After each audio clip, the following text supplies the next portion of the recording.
This is Blue, and I'm coming back to you. We're going to take us a quick trip around the world real quick. You know, they say Blue is always talking about the black man, you know. And I was saying, you know, we always give credit to the black man because we know that the black man was, was the first man. You know, you got to think about it. You know, he was the man who tilted the land. He was the man who put the food on the table, you know. He was the man that drew the water, you know. He was the one that made the soap, you know. You know, he was that man, you know. He was the one that built the house. He was that man, you know. He was the one that built the nation. He was that man. He was the one that cultivated the land. He was that man. You know, this has been his history ever since the beginning of time. You know, he's built in stone ever since he's been here, you know. Remember, he studied the soul of the earth.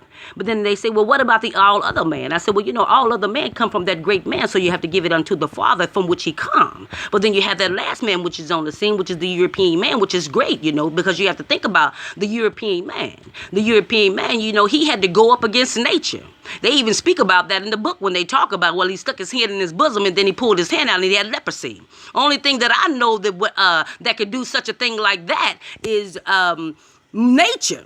Because man cannot do that. And we see that all the time with some of the birth defects that we have, especially along in the African-American race. You see where they have the two different tones of skin. They look as if one part of their skin has been bleached and one part of the skin is just, you know, just the natural melanin in the skin. And then the other parts are where the melanin is depleted out of the skin, so to speak. And so, you know, in the European man, you know, he came out from that, you know. Remember, he had to overcome nature. You know, he had to come through nature. So you have to give him his credit too, because he had to be a strong man to come to get to this point.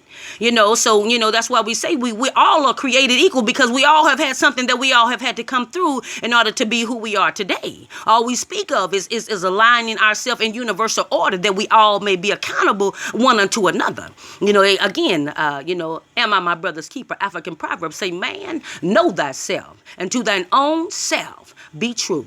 Hotep.